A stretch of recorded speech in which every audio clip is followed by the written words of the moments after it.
At the same time, as the budget was coming due, we started to see the economic effects of the coronavirus pandemic, which has changed the trajectory of the nation's economy and obviously the economy here in Florida, and has, of course, affected the budget balances. And so as we were looking at the budget, my goal was to try to safeguard the historic achievements that we were able to do while also realizing historic savings so that we could put Florida on a more solid fiscal foundation.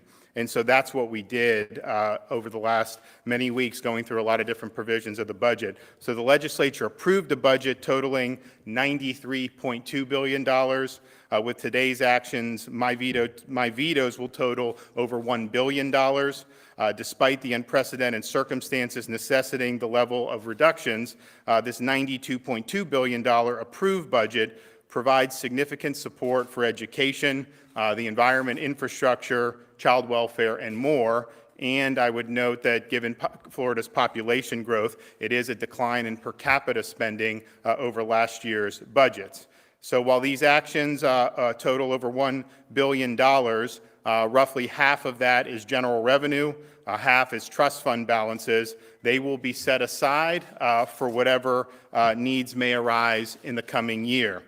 Of the $1 billion in total vetoes, and I think this is important because everyone understands the circumstances have changed. When we did our budget back in the fall, we were operating under a certain set of assumptions. And we always knew that we could see an economic downturn, but I don't think we necessarily forecast the economy simply stopping for a time.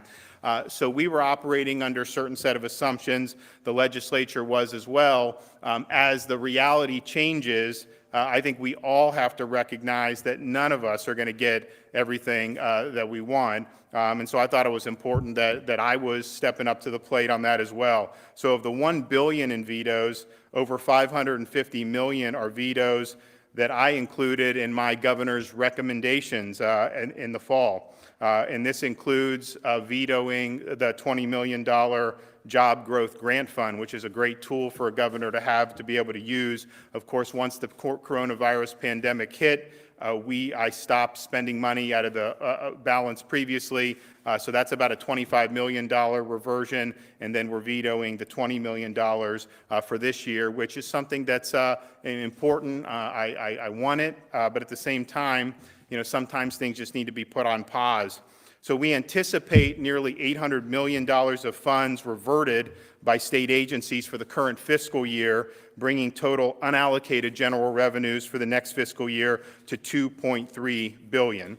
Florida's reserves are also bolstered by the Budget Stabilization Fund, which is about $1.7 billion, the Lawton Child's Endowment Fund, about $800 million, and $1.5 billion in unallocated trust fund balances. So in total, Florida stands with $6.3 billion in total reserves, which we may need to absorb the revenue losses that we have experienced due to COVID-19, while also leaving the state ready to weather any storm that the economic recovery may throw our way going forward. And that, of course, does not include federal dollars from the Federal CARES Act, which we have also used and will continue to use. When I announced my budget at the beginning or at the end of 2019 for the 2020 year, we focused primarily on a couple things, one of which was teacher salaries. We wanted to take Florida from the bottom half of the country in average minimum salary to the top 5. It was not an easy fight. There was a lot of folks that didn't want to do that, and I'm just pleased to say that we were able to get $500 million to increase the average minimum salary in the state of Florida for K through 12 teachers, as well as including money for salary increases for teachers who are more seasoned and other eligible personnel. So we are now in the top 5 for average minimum salary, and I think that this is really a historic achievement. I want to thank the members of the legislature who supported this really key initiative. We also have other key initiatives regarding K through 12, workforce, higher education, all trying to prepare our students for the future. We do have the highest funding ever for K through 12 schools with an increase of $137 per student. $100 million for mental health programs in our schools, which is a $25 million increase over last year's funding, an additional $22.8 million for a total of $1.3 billion in state operating funds for Florida's colleges, and an additional $44.4 million for a total of $2.7 billion for Florida's universities. And we did not increase tuition, which I think is very, very important. Budget also maintains important funding for practical skills-based education opportunities, including workforce initiatives and computer science education, $10 million to cover the cost of training and to provide bonuses to teachers who hold educator certificates or industry certifications in computer science, $10 million for the Pathways to Career Opportunities grant program to establish or expand pre-apprenticeship and apprenticeship programs for high school and college students, $30 million for state colleges through the 2+2 Student Success Incentive Fund and Work Florida Student Success Incentive Fund to help students graduate on time and align career programs and workforce demands and high-wage job opportunities. One of the big initiatives of my first year in office was support for Florida's water resources and Everglades restoration.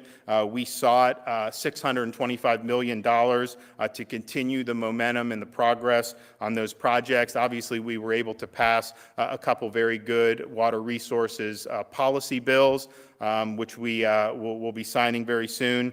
But the money is important. Got to get the policy right, but you do need some funding.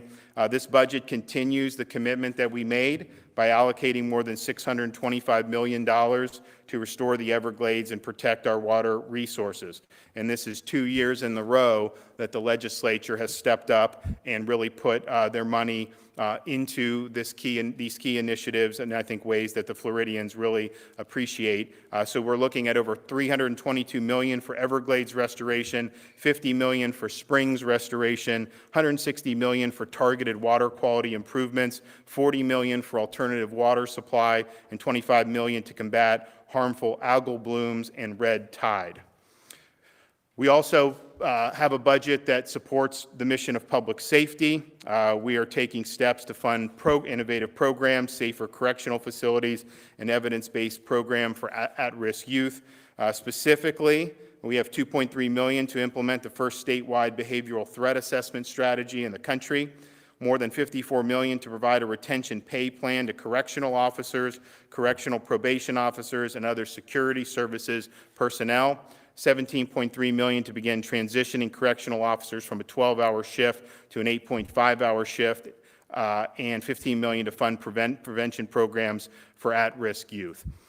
We also understand the importance of infrastructure, particularly in a state that has added population. This budget fully funds the DOT work program at $9.2 billion. This is vital funding to increase infrastructure capacity, new highway construction, bridge repairs, and seaport, aviation, and transit program improvements.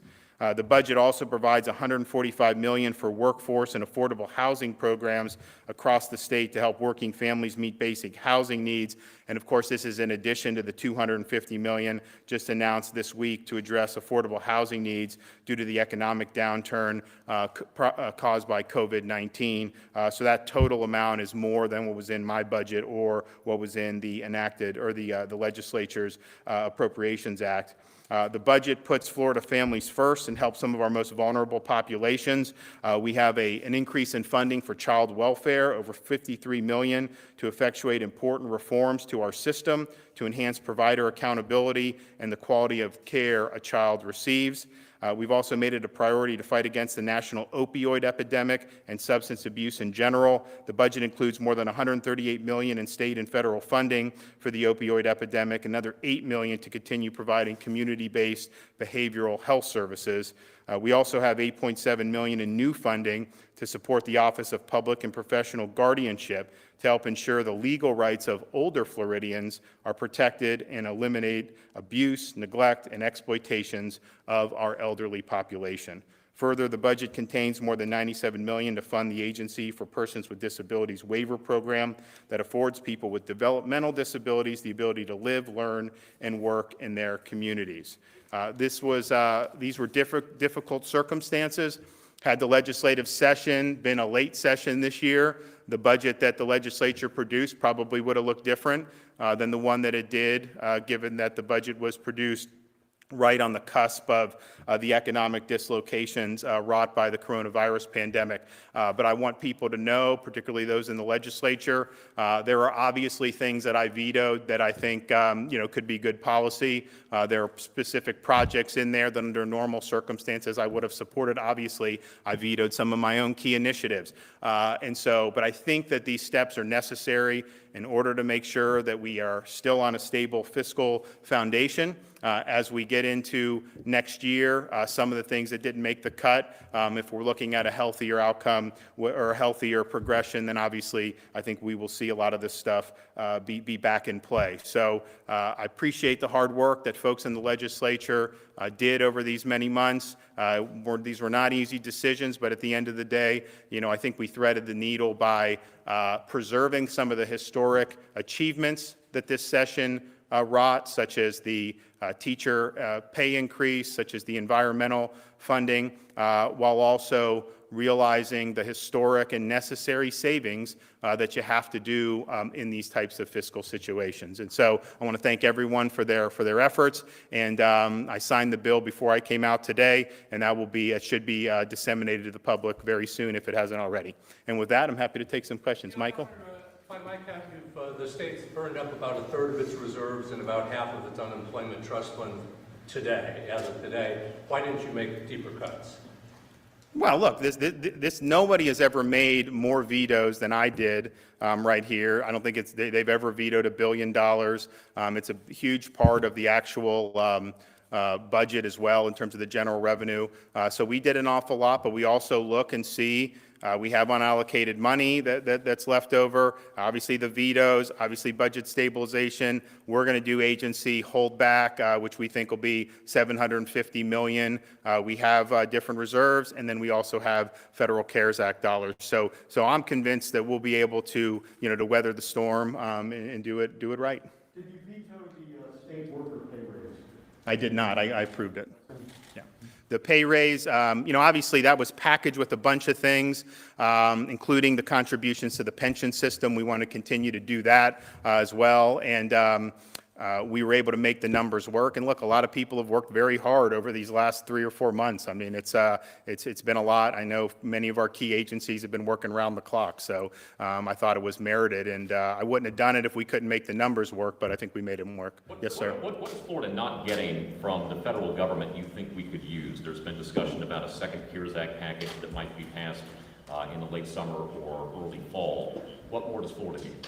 Well, look, I think that if they do some type of assistance to the states, I think it'll be what I've told them is, we were in good shape, but I mean, any issue we had or any state had pre-existing the pandemic, that's not appropriate to do. But if you do look at the loss of revenue, unfortunately, we haven't lost as much as I think was initially predicted.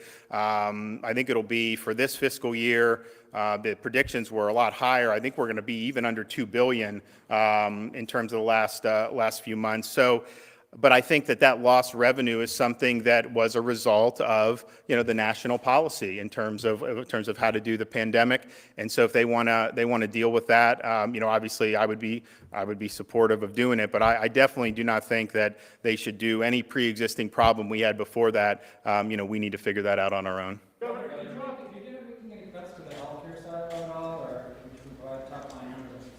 I don't have the exact number, off the top of my head. I mean, there were some provider increases that we approved, and there were some that we went ahead and said that we'll wait till next year. I mean, some of them had already had increases, so it was a mix in terms of that bucket. On affordable housing, your description on affordable housing, which you would want it to leave untouched at trust fund. It sounds like from what you described a moment ago, some of the trust fund money has been diverted into other areas now. It's not been diverted. So we did the $250 million from the CARES, which is kind of the Because I really believe pretty much any economic hardship right now is going to be tied to this pandemic. I mean, it's pervasively affected our economy. So I think that that's going to allow them to do, what we would have wanted to do in some instances, but I think that was good. And then the sale program was approved, and so that'll help produce more low-income housing. So you end up having more money than was actually in the budget. And so the sale or the SHIP is a reversion back for the balance, but it's not necessarily being spent on anything else. It's trying to save it. Governor, follow up on the Medicaid budget. You got a 6.2% hike in federal Medicaid funds. So did you reduce any of the general revenue that was in the state budget in the Medicaid area, given the fact that you got more federal Medicaid money? Well, I mean, not in signing the budget, I mean, but I think we're looking at the increases that we're getting in terms of the FMAP will take some pressure off the general revenue going forward. And yeah, we definitely anticipate that for sure. So you did not veto any general revenue in the Medicaid budget? I don't think so. Yeah, no, I don't think we did. Yep. Yes, There was sir. about a license law, the panic alarm bill. There was an $8 million appropriation for that. Do you know if that survived the vetoes? I think it was approved, correct? Yeah, it was approved. Yep. Can you tell us? We did support the nursing home rate increases. Yep. I mean, that's been the ground zero for dealing with the pandemic, and it's been tough. And we've obviously provided the bulk of our efforts, or at least a major part of our efforts, have been support those institutions. And so I thought that it was particularly right now. I thought it made a lot of sense to support that. So Governor, you talked a lot about what you preserved in the budget, including education and environmental programs, but can you go into more detail about what you cut, and particularly your own priorities? So we cut the, I see the Job Growth Grant Fund. We did the Universities of Distinction, which is kind of a new program to not the performance, that the preeminence funding, which UF and FSU was kind of a new thing. Not the worst idea in the world, but now was not the time to do it. We vetoed a big courthouse for the second DCA that was supposed to go in Pinellas County. Obviously, we mentioned the SHIP. So, you're looking at hundreds of millions of dollars from some of the bigger ticket items, and then a lot of the smaller projects. One of the things people will look at when they go through, last year, if you remember, we obviously wanted the major water initiatives, and I think those were very important, but I also approved a whole host of really local, more parochial water stuff. And I mean, I like a lot of those projects. Obviously, the local communities have a responsibility in some of that as well. We looked in the stuff that was not in the BMAP, and a lot of those didn't make the cut. Again, I think some of them are good, but we just had to figure out, okay, what's the priority? So those are things that if the situation improves, then we'll take a look at it next year. Governor, Sir. can I get your reaction to the city of Jacksonville imposing a mask requirement? So we've, advised from the beginning of May about situations where that would be appropriate, but we've left it to the locals to make decisions about whether they want to use coercive measures or impose any type of criminal penalties. We're not going to do that statewide, but, we've wanted to have a collaborative effort with the locals from the beginning. Different areas have handled this differently based on their facts and circumstances, and even today, you see obviously discrepancies throughout the state in terms of the course of the pandemic. So we've worked very closely with Jacksonville, just as we've worked with the folks in South Florida and others, and we're going to continue to do that and support efforts that they think are appropriate in their given jurisdictions. Thanks, everybody. What's that? Is that going to change any thinking on having a convention there? Or is it- Well, we're just focused on the budget. We're focusing on this. I'm not